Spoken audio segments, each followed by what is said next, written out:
If you're watching this video, you're in a bad place. You recently broke up and you're hurting.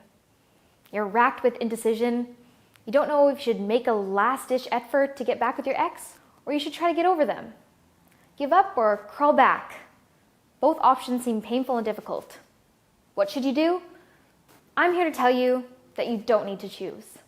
Because whether you want to get over your ex or get back at them, you have to do the same thing. The best way to get your ex back is to get over them. I'll explain how that works in just 1 second.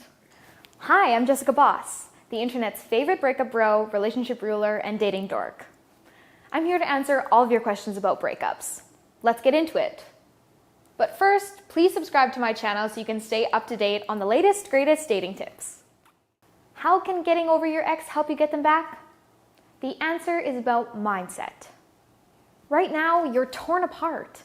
You're stuck between trying to get your ex back and trying to get over them, so you're powerless to do either.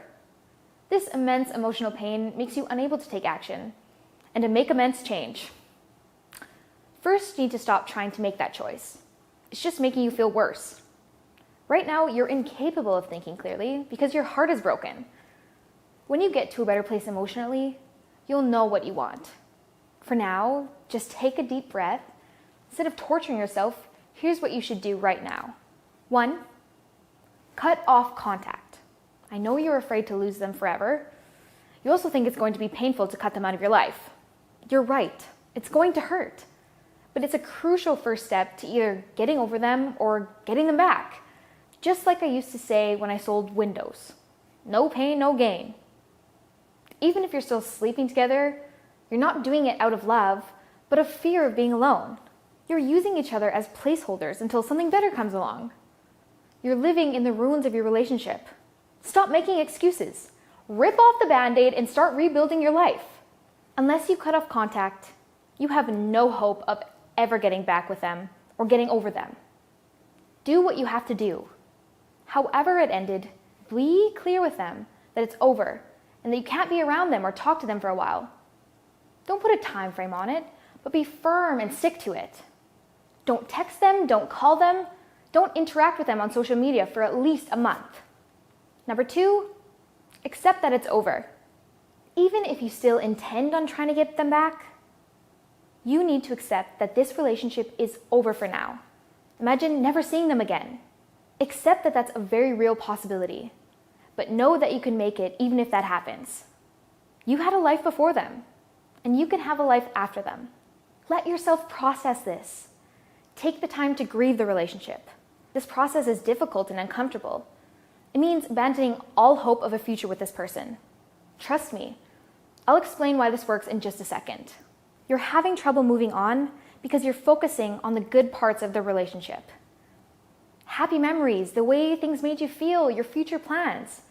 Accept that these things are in the past. The breakup doesn't take any of this away from you. These are all positive things that made you who you are. But you can't repeat the past. This feels like a crushing blow, but it's really an opportunity. You are now free to move forward. 3, work on yourself. Being in a relationship gives us strength. We lose some of what made us desirable and powerful because we rely on other people to fill our gaps. We don't need to build strong social lives because we have that person who's always there for us. We let ourselves go in terms of fitness and health because we're taken. We settle for security and contentment and stop striving for our dreams and goals. This is one of the biggest sources of pain that comes from a breakup. It's possible that the part of them you miss is actually the very thing that was holding you back. When you're in a relationship, you're like Pooh Bear, stuck at home in a den, eating honey and cuddling with Piglet. Now you have the chance to be Paddington, out there traveling the world and foiling international conspiracies. I assume, I never saw the movie, but you get my drift. Take a look at your life without them. I want you to make a list. What do you love about your life? Family, friends, your job, your hobbies, pets, whatever it is, write it down. No matter how silly it is. Now read it back and really let it sink in. See, there are plenty of things that give your life value that have nothing to do with your ex. It's important to recognize and appreciate these things. They will be what gives you strength through this tough time ahead. Next, What do you not love? What's missing? What could be improved? I know you're dying to change things. Specifically, you want your ex back, or you want to get over them. You can't fix these things directly. Imagine your house is full of smoke. Would you try to get it out by opening a window and waving your arms around? No, you'd find the fire and put it out. You need to find the underlying reason that you feel this way and address it. This means rather than begging and pleading, do something proactive. In this case, you're so broken up about your breakup because you haven't built a life that can sustain you through being single. Look to the list. Take one item. Maybe it's the fact that your career isn't where you want it to be. Perfect. Think of one thing you can do today to start moving towards a more successful and fulfilling career. Now do it. Continue to set goals and achieve them. While you're at it, why not check out jessicaboss.com/video. I've included a link there to Brad Browning's Ex Back video. Believe it or not, Brad helped me back when I was having trouble with my ex.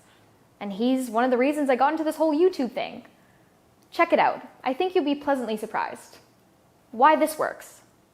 We've talked about cutting off contact, accepting it's over, and improving yourself. It's obvious that these steps will help you get over your breakup. But how can they help you get your ex back? It's pretty simple. Ruts kill relationships. One or both of you gets bored, tired, restless. You start to wonder what else is out there. You begin to resent them for holding you back. By letting them go and moving on, you break this cycle. By cutting off contact and accepting the breakup, you show that you're mature, responsible, and strong. By improving yourself, you show them that you weren't the problem in the relationship. All of a sudden, your ex looks at you and sees a more attractive option than they've been seeing in the terrible single scene. You're making all of these changes and you've become exciting and new, exactly what they were looking for. By improving yourself, you're putting yourself in a position of power. You've shown that you don't need them to be happy and successful. In fact, you're stronger now than you were when you were together. This will make them feel self-conscious. Without knowing it, they'll crave the approval and attraction of this new, more valuable version of you. The version that no longer needs them. It's simple psychology. Plus, now that you're out of the woods of doubt, sadness, and despair, you're finally ready to make the choice. If you've done all these things, you'll know that you're not acting out of fear of being alone, but out of love for yourself and your ex. Now you can look at your new awesome life and see if it would really be better with them in it. If not, you'll have no problem moving forward. If you still want them, they'll be dying to take you back. If you found this advice helpful, please like this video and subscribe to my channel. Before you go, I'm looking for feedback. I have a poll going right now and I'm eager to hear what you think. What's worse for a relationship? Long distance or not having enough in common? Click the button at the top of the page to answer. I've been Jessica Boss. Thanks for watching.